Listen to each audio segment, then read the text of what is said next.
jadi pelaksanaan di provinsi pun kita baik Pak ya. Yang saya alami di beberapa provinsi ajudannya lebih baik. Jadi ini alhamdulillah hadir bersama kita narasumber Profesor Taufik Abdullah dan Profesor Din Matin.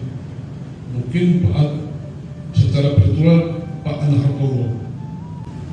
Saudara, saya kira sebagai protap pengamanan pejabat tinggi ini bukan berlebihan, harus dilibatkan polisi, bukan hanya di jalan tetapi di penginapan, di beberapa tempat kita menjamin keamanan.